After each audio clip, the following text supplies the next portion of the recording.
up, y'all? It's me, Erica, and we are down here.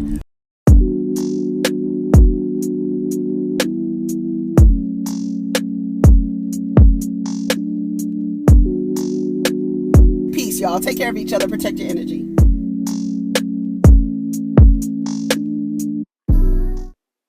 What's up, everybody? It's me, Erica, and we are down here, honey, to talk about the Real Housewives. Was actually pretty good. I actually can't wait till the next episode when Margaret calls Jennifer a stupid bitch. Listen, I'm gonna start off to let y'all know. You know, Margaret Troutmouth Margaret is my girl. I go up for Margaret. I like Margaret. Jennifer, I like Jennifer too. I think Jennifer is just immature, and I think she is just a generation away from being Margaret. Her and Margaret are the same person, except for Jennifer is bored. She has nothing to do, and she gets herself in trouble by going around talking about people, calling about people, just curious about people. She is a little busybody, just like Margaret. Margaret has all the girls to her house. They're always talking about stuff. That's how they heard the rumor about Bill because Joe, I think was it Bill? It was somebody. Oh, Evan. They heard the rumor about Evan because it was a bunch of girls in Margaret's house talking about stuff that goes on in the town. Everybody says Margaret knows everybody. Everybody says Margaret knows everything about everybody and has quote unquote dirt on everybody. Jennifer Aydin is on that route. She's literally on that route. And if she doesn't stop throwing family in Margaret's face while she is in an unhappy space in her marriage, she might have a similar situation. You never know. So you never know because you know how tables turn, honey. They will turn on your ass and you'll be looking like, fuck, I was throwing this shit in this woman's face and now I don't even have it. I'm just saying. And one of the things I could say about Margaret that's probably the reason why I like it, because she's just honest about it. Okay, I said it, right? Yeah. And you could see how Margaret in scenes, did you hear what she just said to you? Stuff like that. You could see it. Jennifer is the same, literally the same person. They're the same person.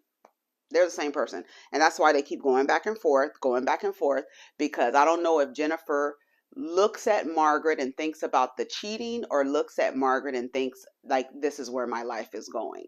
I don't know. For her to actually say that Margaret is envious of her or threatened by her is a reach. I like Jennifer, but I feel like some of the times the things that she says, I'd be like, girl, shut the fuck up. You sound so fucking stupid right now. Like you literally don't sound smart right now. You don't. You sound like a dingbat. Even with her conversation with Bill when they went out to eat, and she's telling Bill that he needs to gas her up. Understand what she's saying by her husband being supportive of her in conflict, but he should not be the one to gas her up. If you notice at the very end of the episode, when Rachel left with her husband after her and Jennifer got into it, Jennifer's husband says, do you want to go back and get her together? Do you want to go back and check her? Right? I think that's what Jennifer wants. She wants her husband to be with the shits. And this is a doctor. And I think it's probably in his best interest not only to be drunk, like blithering drunk sometimes, but to also be the one that kind of diffuses situations and tries to diffuse situations. You just so happen to be his wife. I like I said, I get what she wants. I understand what she wants, but I don't think Bill has the personality to throw gas and to gas Jennifer up when she's in conflict with somebody. He goes, what do you want me to say? Yeah, honey, you're right. She's a see you next Tuesday. Let's go. She was like, yeah, what's wrong with that? There's something very wrong with that, because as soon as he gasses you up, then all of them, they're you in women's business, and all that stuff. Let him be the one to diffuse. I honestly do not think that Bill agrees with Jennifer's behavior. I honestly think he doesn't agree with it. And that's probably why he'd be looking like, I can't back you up because you sound ridiculous. You look less than smart and you sound immature. That's what I'm getting. So they come home from boys' night, right? Everybody comes home. They all walk in. Danielle's husband says, is it Danielle? No, Rachel's, no, Dan. Ooh, Rachel's husband says that he was the one who drank the most. Joe Benigno was in the bed snoring. Evan walks into his house. She was like, "Oh, it's late." So Teresa is outside cleaning up, getting the backyard ready because she's getting ready for her love bubble party. And her and Louis are moving chairs around and stuff like that. And they sit down and he's basically telling her what happened on boys' night. She was like, "Okay, what happened?" She was like, "Yeah, I woke up, I had a little headache and stuff like that." And she was like, "How many times?" Oh, he said, "Your brother brought up social media and it got pretty heated." And she kept saying, "I'm sorry about this. Your family has been wonderful to me, and my family has just been like." So I, I don't know. I feel like Teresa does a lot. It's a lot of. I feel like she's really unreasonable. I feel like Joe Gorga is unreasonable. And I feel like now they are using now that Louis is there, he can use Louis as a say, "Oh, he's coming in between my sister and I," just like Teresa has been saying, "Melissa's coming between me and Joey for all these years," right? That's how I feel. How dare he speak to you like that? And then he was like, "Well, he was pretty upset." So they go inside. He was pretty upset that his in-laws weren't invited. And she was like, "Well, if Melissa is not in my wedding, why would I invite her mother?" And then Louis was like, "Well, probably because her mother and your father were really close. And I can understand, that's probably right." I think he said that's probably right, or I can understand what they mean by that. Um, um, and then he says, "Well, why didn't you see?" This is how Teresa flipped it. "Why didn't they invite Louis' family to Antonia's Sweet 16? Louis' family. What? Why would Joe and Melissa invite Louis' sisters and his parents to Antonia's thing? Can y'all explain that to me? Why that didn't even, like, stuff like that doesn't, it's unreasonable to think that Melissa and Joe would invite Louis' parents. They don't have that relationship. It's not the same. Like, I thought that, I was like, that's unreasonable. It's just unreasonable. It doesn't even make sense. Oh, Teresa is, it's like I don't know, it's like dealing with a cuckoo bird. It's so weird. What did I do to him? He's hurting me a lot. It's on him. Call him. So she calls Joe.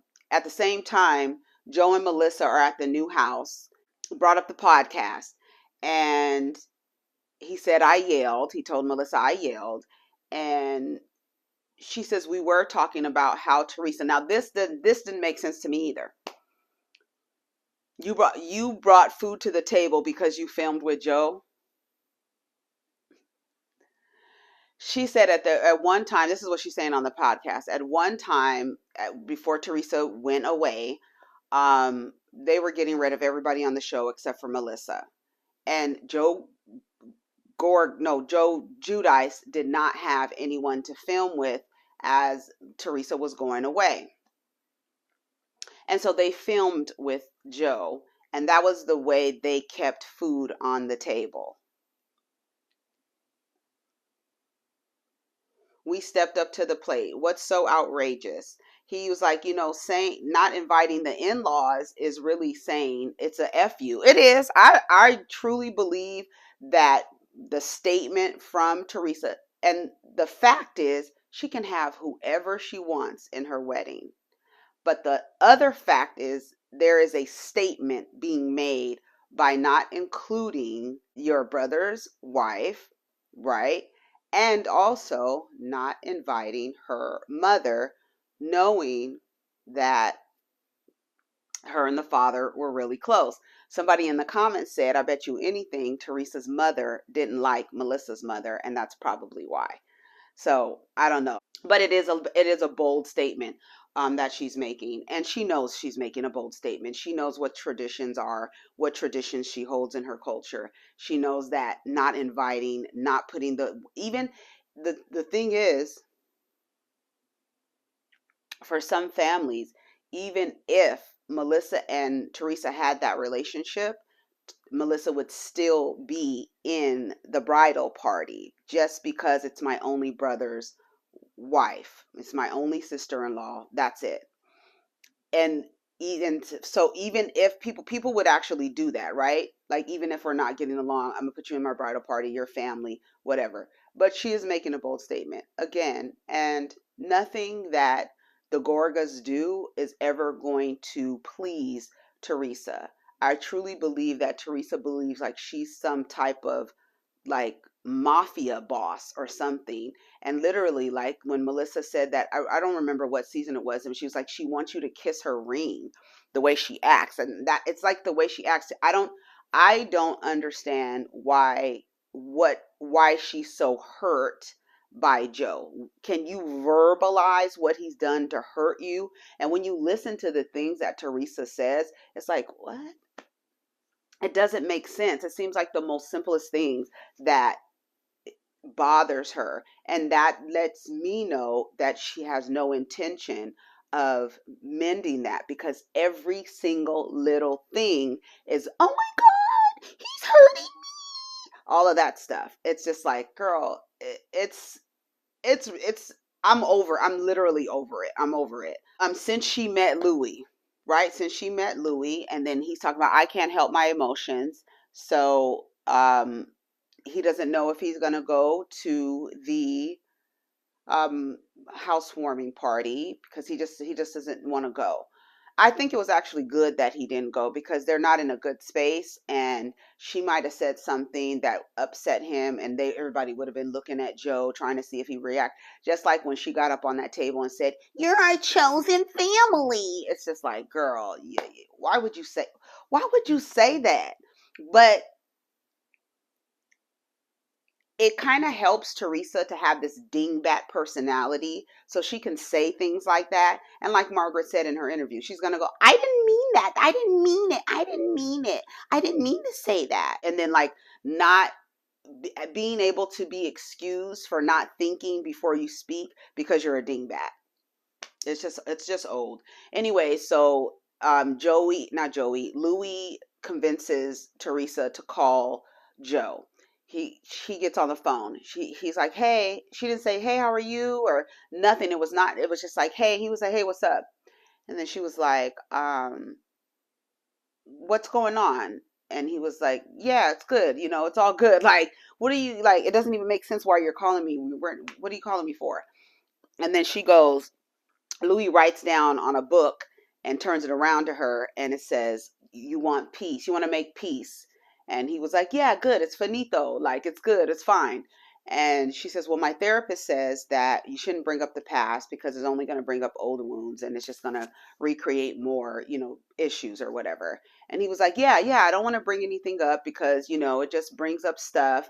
And yeah, it's fine, I just want to move forward. She says, are you coming to my house party? He says, I don't know. I don't know. She says, okay, well, I'll talk to you later, or something like that. And then she was like, I love you. And he said, love you too. And then Louis goes, I know that was hard for you to do. I was like, girl. So I was like, shut up, Louis. A lot of you are saying that Louis likes that she's in conflict with her brother, and that it is just a way to kind of keep her from her only family member. Um, I don't know. I don't know. Only time will tell what Louis is really up to. We just don't know, right? So he actually doesn't end up going to the housewarming party, and I think it was actually good that he didn't go. Dolores is sitting out there with little Frankie's fine self. Girl, I was like, he's so cute. She says her mom comes over. Her mom has heart issues. She has a host of health issues. She likes to eat a lot of sweets. she asked her, she had some fruit on the table for her, and she was like, Mom, what did you have for breakfast this morning? And she was like, I had a piece of cake.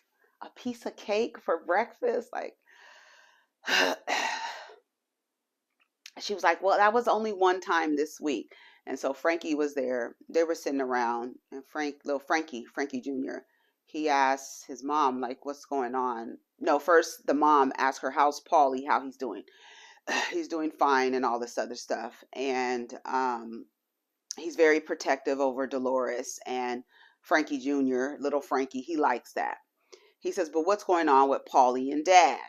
And she was like, yeah, I think he's taking things personally. Well, why wouldn't he take them personally? But to Dolores's point, she said he was an absolute shit husband. She's like, I've been catering to his feelings and needs for the last 27 years.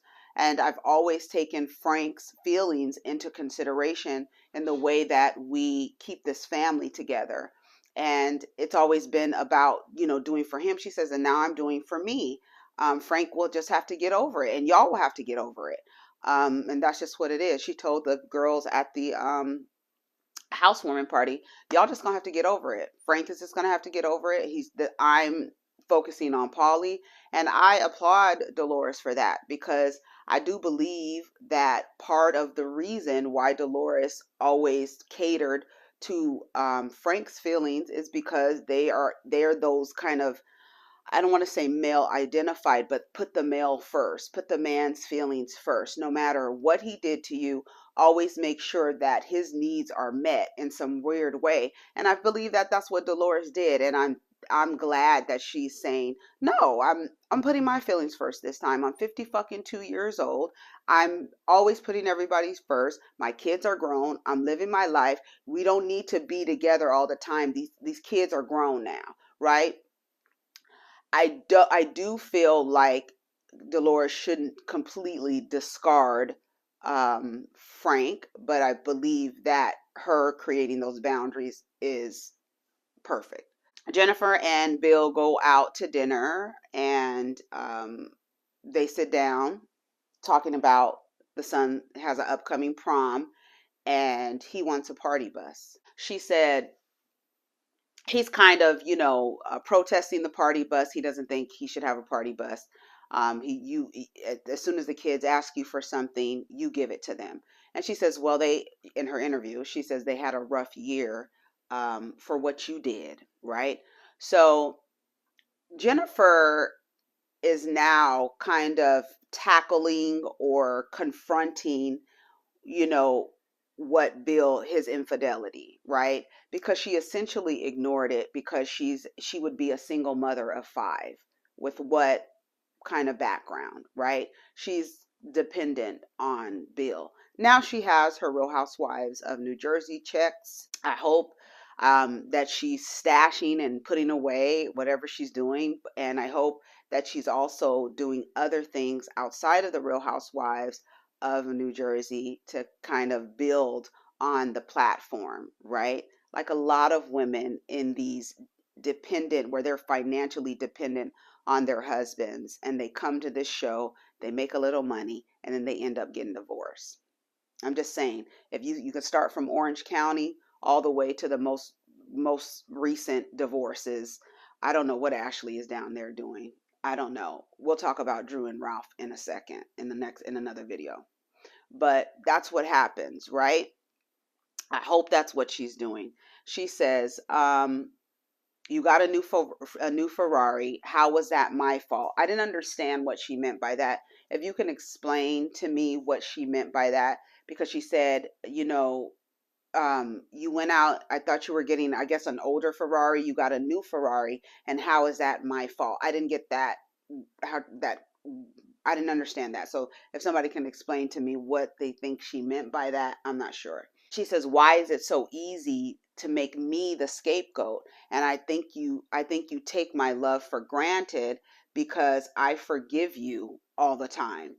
And he says, well, I'm not fighting with you. And she says, well, when I'm fighting with Dolores, I feel like I'm constantly, I'm not being defended. You're not on my side, and you don't have my back, is what she said. And he was like, why do you feel like I don't have your back? He's like, I'm actually trying to diffuse the situation. She says, he says, my feelings are hurt because you shit on me. He says, I'm diffusing the situations for you, right? Because in those moments when he's trying to diffuse the situation, she talks to him real crazy, right? She immediately, tells him, you're not defending me, or shut up, or you be quiet, or something like that. So maybe that's what he's talking about when he says, you hurt my feelings when you shit on me. They need to get that together. Maybe they do need to go to a counselor. So when Jennifer is in these confrontations, because it doesn't seem like they're going to stop, um, how can she be supported without him enabling the behavior, the poor behavior? You know what I'm saying? Because I'm not going to literally add to the what you going back and forth with somebody. I'm not going to do that. That's not my personality. I'm not going to do that. I'm going to try to diffuse the situation. That's what it seems like Bill is doing, right? I understand what Jennifer wants, but I don't think that's the best thing. I think she wants somebody to coddle her while she's being an immature brat. I really believe that. And I think that's what she also wants from Dolores too. He says, I'm trying to diffuse for you. And she says, what if I don't want that? And he was looking at her like, he was like, what? What if I don't want that? And he was like, so you only want things on your terms? And she was like, yeah, just gas me up a little. He was like, so you want me to be like, you're right, babe. She's a see you next Tuesday. Let's go. And she was like, yeah, like, why not? And she's like, she just doesn't feel supported by him. And I'm like, when do you want him to support you while you're being a jackass?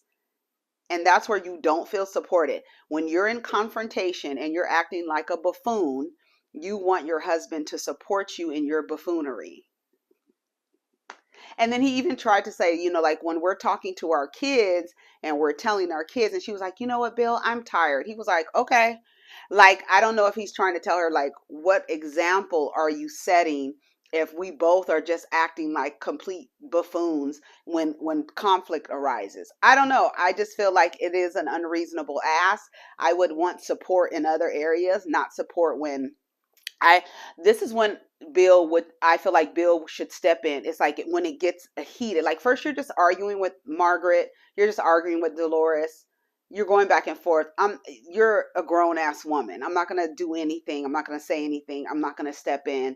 Now, if somebody else gets involved and I feel like you're getting ganged up on, or a husband steps in and gets involved, then he could step in. But her just arguing, yelling, and doing that stuff, why do you need him to step in? He's not your dad, right? He's not. And it's like I don't understand it. Y'all help me understand what Jennifer wants, because I don't think it makes sense for you to want your husband to support you while you're in confrontation. Like, what do you want him to do? Jen Fessler, Jen Fessler and Rachel go out to eat. They love each other. Rachel tells Jen that she reminds her of her Jewish family. She was like, what, like your Jewish mother? Like your Jewish mother. She was like, no, no, no, not like that. She was like, you just, make it feels comfortable. Jen said about Rachel that she just loves her kind spirit. She's just a kind old soul, and she's just sweet. And so they kind of have taken to each other. They are ordering food. I thought this was funny. They're ordering food. They order appetizer, and then Jen orders a pizza, and then Rachel goes, "You want to share it?" And she was like, "No, no, no, no. I'm not into that. No offense, but no, I'm not into that." Jennifer's a greedy heifer. Bitch, I'm not sharing food. Let's share an appetizer. We can share these meatballs, but I'm not sharing my pizza. That was funny to me.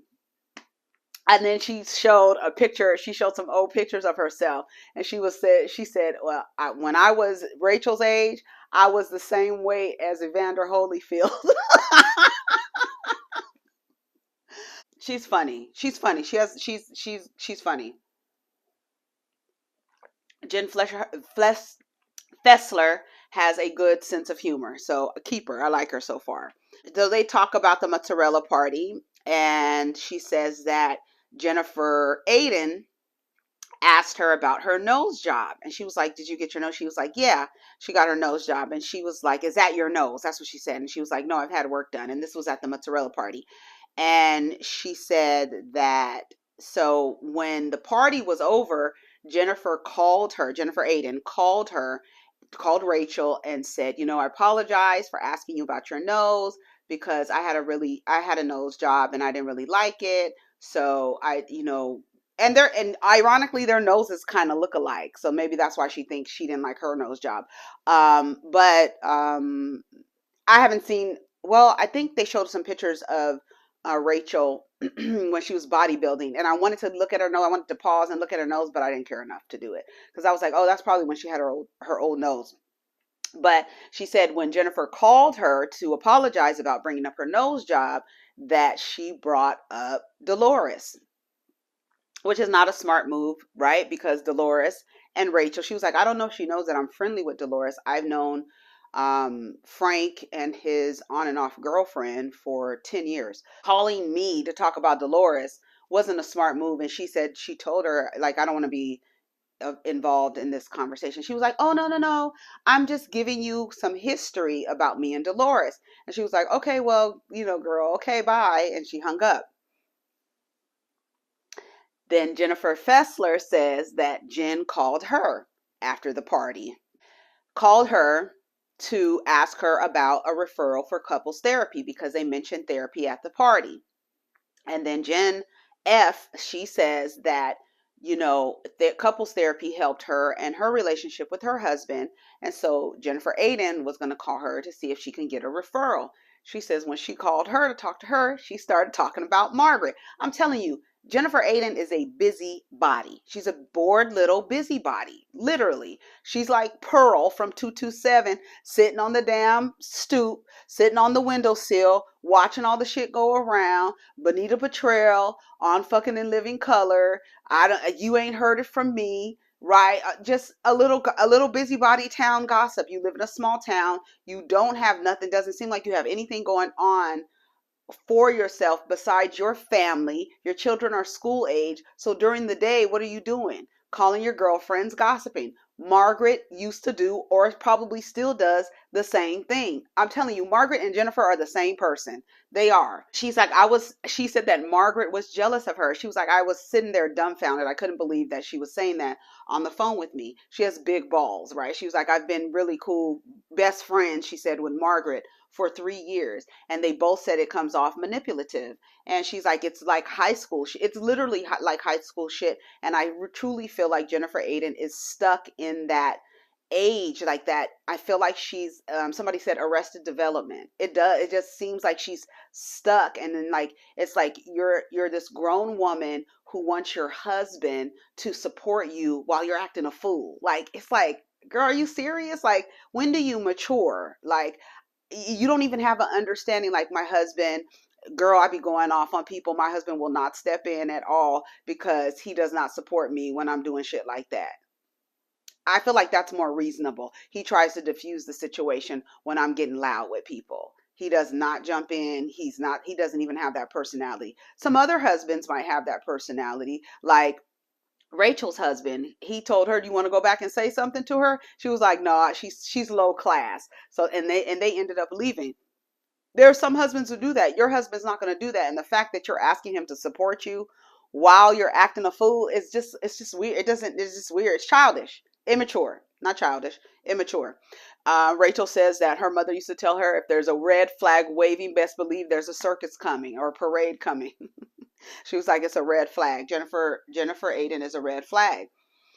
Dolores and Margaret are at a gift shop shopping for Teresa. They get on the phone with Melissa, and she's talking about how Joe was pissed, and he doesn't want to come. And she says that she thinks he should come to the party just to listen to what she has to say, take it for what it is, and move forward. Joe ends up calling Melissa. He says, I can't go tonight. She doesn't want me there. It's the worst feeling to walk into a family home and feel uncomfortable. It is. So we want to keep the peace. Send you go, just go. You show up for us and just be there, to wish her happiness. And then what's the name says we're going to be there to wish her happiness, right? Teresa says Joe is missing milestones of hers. He missed the 50th birthday party. He's missing her housewarming party. She said he could at least show up for an hour, show your face, and leave. The daughters, not Gabriella, it's yeah, it is Gabriella. No, it's not Gabriella, it's Melania. Melania and Gia are standing there with Louis and Teresa, while they're getting the house together. And the daughters are basically saying, they don't ever seem to be happy for you. And you guys said in the comments that, whether or not Gabriella would have, lied for her mother, they've also been fed a lot of things about Joe and Melissa. And they probably have a feeling about their aunt and uncle based on the things that their mother has always said about them. And so I kind of agree. I said, they not brainwashed, but yeah, I don't want to say brainwashed, but like if you always hear your mom talking shit about your aunt and uncle, you're probably gonna have a bias. Like, oh, I don't really fuck with them like that. My mom doesn't really like them. She's always talking shit. She said they don't always seem happy for you. A lot of y'all are saying that Gia shouldn't be involved in, the conversations. I think it's okay for Gia to be involved. I think she's 20 years old now, 20, 21. I think it's okay for her to say how she feels. Melissa, she says, I know they hate us.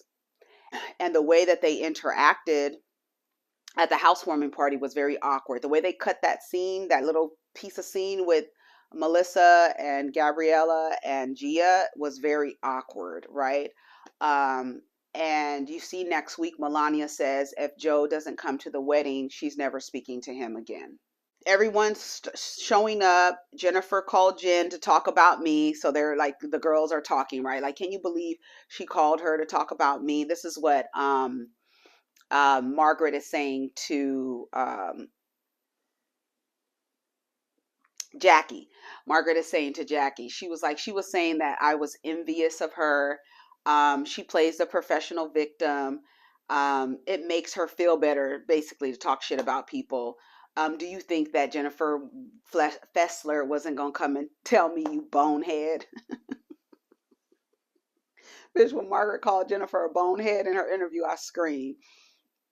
Melissa is arriving. It makes a huge statement that, that Joe is not here. The nieces haven't seen him in over 6 months. They talk about Frank missing Dolores. Have to worry about me. Everybody just has to get over it. That's what Dolores was saying. I agree. I agree with Dolores. But on like the side of like on Frank's side, I just feel like you shouldn't. How many relationships has Frank been by your side? Right? You were with David for a few years, but any other relationships, how your ex-husband has been there. I honestly believe that he feels guilt for how he treated her in their marriage, because she said he was a shit husband, and we believe it. We've heard stories about them, right? They said it really hurts because when the Gorgas and Teresa, what's Teresa's last name now? I don't know Louis' last name, but Teresa, when she and Joe are not talking, it kind of separates the cousins, which I think it's gonna be better when they get older, because then they can hang out. Like I don't think it's fair that when the parents aren't talking, the cousins don't get to hang out with each other. I think that that's really weird. So they don't see each other or whatever. She was like, I know they hate us. That's what Melissa said about the nieces. They were looking at her like, yeah, it's good. Yeah. Yeah, Melania, she'll be here, or Adriana, she'll be here when 8:30, yeah. She was like, okay, well, I'm gonna go get a drink. Very awkward, very awkward. So Louis and Teresa stand up on this platform, and they're giving a speech, and Louis saying, I'm so happy that our family and friends are here to celebrate with us our new home, and da da da da. And then Teresa goes, yeah, you're a chosen family. And you could see like Margaret's face, Melissa's face, they looking like chosen family. Girl, you should have just shut up. You should have said, thank you guys for coming. I don't know. Like, it was the wrong thing to say. I think it was messed up. But like, for real, I really don't think it's fair to give Teresa a pass because she's a dingbat. I think she knows exactly what she's saying and what she's doing. I truly believe that.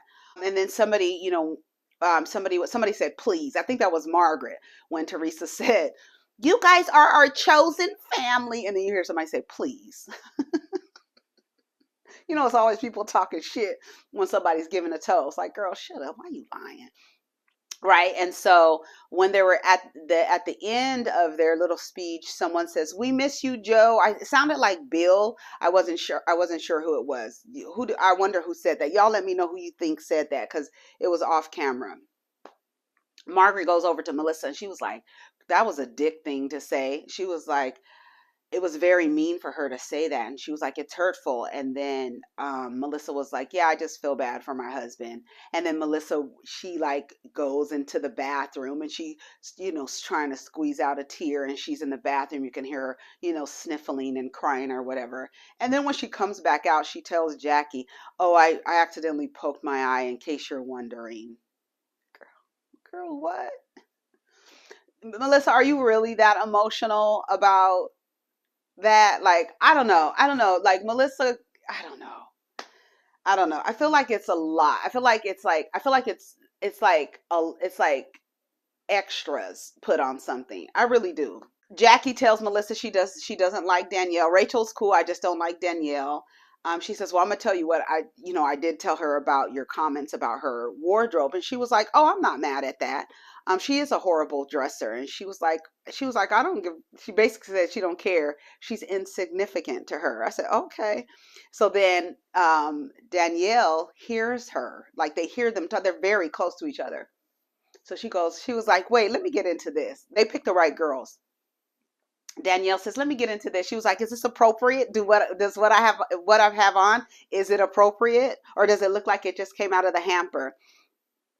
Jackie says, you don't look like you're at a pool party. And she was like, and I didn't look you up and down. Now, some of y'all said, I think a few of y'all said she probably is looking folks up and down to look at their bodies, right? She has an eating disorder, right? That's what some of y'all said. And I was like, oh, okay, but I do think Jackie was judging her and judging the way she was. And then she was like looking at her, Jackie's face. She was looking at her and she was like, and so Danielle was talking and she was like, can you get your hands out of my face? And she was like, that's just the way I talk. She was like, just get your hands out of my face. And she was like, you're from Staten Island. We talk with our hands or whatever. And she was like, is that a threat? And she was like, you would know if I was threatening you. And then it cut. It seemed like it was longer, and then it cut. And then all of a sudden, Jackie says, if a sorry is not leaving your mouth, then fuck off. I was like, what? What happened? I don't know what Danielle could be apologizing to Jackie for. I'm not sure. But Jackie said, if apology is not coming out of your mouth, then fuck off. So then she walks away. She was like, I'm going to get a drink or whatever. So she walks away. And then Margaret goes over there to see, what's up with her. And Margaret goes over to Jackie. And then she tells, Jennifer Aydin comes over to talk to Jackie and Margaret. And then Margaret basically says, what are you talking to her for? She called you a snob, right? Because remember, she called her a snob at the mozzarella party. Margaret's keeping it up. She was like, she called you a snob. She was like, snob is not a bad thing, right? Like, that's when all of them said. And that's how Margaret, she likes to keep the shit going. Because when Jennifer Aydin said that Jackie was a snob, she says, I think we're all a little snobby. She agreed. So then when you get in front of Jackie and Jennifer together, you try to tell her like, oh, she was talking shit about you. And then Jackie turns around and said, it's not the worst thing that somebody can say about me. So she's like, whatever. She was like, well, what about, so then Margaret goes, she called Jennifer Fessler to talk about me. And she was like, I did not call her to talk about you. She was like, well, you called her asking her, no, she started explaining. She was like, I called her to ask her about a marriage counselor. And then Jennifer in her interview says that when she was talking about her, Jen F was not defending Margaret, right? She was probably just listening, like, girl, just keep talking. I don't know what you want me to say. I'm just gonna let you talk, and then I'm gonna tell my girlfriend what you said about her. And then she says, she said that you said I was jealous of you. She says, no, I said you were threatened by me.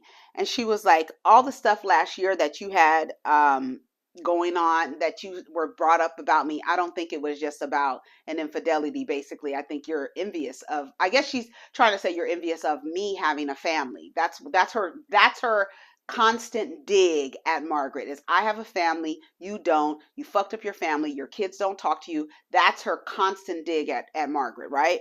So she says, why did you talk to her about me? And she was like, you spoke about me. And she says, you hold grudges. Why are you holding grudges? How can we move forward? She was like, well, I'm allowed to state the facts. And then Rachel goes, you did the same thing to me. I said, oh my God. Actually, Rachel waiting to say that without telling Dolores first, and Dolores being like, wait, what? She was talking about me? I was like, that was so perfect. She was like, you did the same thing to me. This is Rachel to Jennifer Aydin. You called me talking about Dolores. Dolores was like, Dolores was holding her drink. She was like, she was, she was talking about me. I said on Twitter last night, first of all, Margaret and Dolores, them together for Jennifer, I don't think she shouldn't like fuck with them. I don't think she could take them together. She's not going to get, like, they're going to really, did you see what's going to happen next week when Margaret calls her, you stupid bitch? Like, they were really going at it. I think she's picking the right enemies. I think she's picking the right opponents. I really do, because they're not going to back down. Dolores is not going to back down, and neither is Margaret. She was like, I called you to ask you, because she started yelling. They were like, why is she hollering and screaming? She starts yelling, right? And then they were like, girl, she was like, this is Jennifer Aydin says, she goes, I called you because I had a terrible nose job and I wanted to ask her. I felt bad about my nose job and I wanted to know if she felt bad about her terrible nose job. And as she said that, Jennifer Fessler is like walking behind, and then she like stops and walks the other way like, no, this bitch did not just say that this girl had a bad nose job. And then Margaret goes, what did she say? Did she just say that to you? And Jennifer, not Danielle, Rachel is looking at Jennifer like, girl, whatever. So she was like, she was like, so then Teresa jumps in. Teresa was like, Jennifer's not the type. I know Jennifer well. She's not the type to tell you to take sides. And then Rachel goes, no, she wasn't telling me to take sides. She was just talking about Margaret. She was just talking about Dolores. And then Dolores is like, what are you talking about me for? Like, she was like, I haven't done anything to you. This is Dolores and her thing. I don't know what Jennifer has going on. I guess she figures I'm not backing down from anybody. I'm going to say what I want to say. I'm not going to be quiet. I'm not going to be silent. I'm going to say how I feel. If you don't like it, you don't like it. That's where Jennifer is coming from with everything. So then Jennifer is like, you want a medal? You want a medal? You want a medal? That's what she's telling Rachel. So Rachel goes to Teresa, let me just leave. I'm going to go ahead and leave. She was like, you leaving early? She was like, yeah, it's the time to leave. So as Rachel is walking away with her husband, Jennifer Aydin yells, don't let the door hit you on the way out. Rachel goes, this is good. This is why it's good. Rachel goes back, there is no door, you asshole. Girl. Everybody looking around like, what happened? So then when Rachel is walking out with her husband, he was like, what happened? He was like, you don't want to check her? And then that's when they leave the love bubble party. And then we see the scene for next week, which I cannot wait, because Jennifer and Margaret get into it at that table. talking about happy marriages and families you'll never have. Like, again, I don't know if if if Jennifer, I don't know if it's landing, like the family digs at Margaret. I don't know if it's not landing on Margaret. I don't think she gives a shit that she keeps using that as a dig. But Margaret using the girl's marriage as a dig, I think it stings her, right? Because she's not as honest and forthright about the dynamics of her relationship with her husband. And I think that's where Jennifer kind of gets stumped with Margaret, because Margaret is going to say it. They're going to keep going. They go back and forth with each other about the same things. And I honestly don't think for Margaret it's landing. I don't think it affects Margaret the way it affects Jennifer. Y'all let me know what y'all think of the episode. Take care of each other. Protect your energy. Let's get down in the comments. Peace.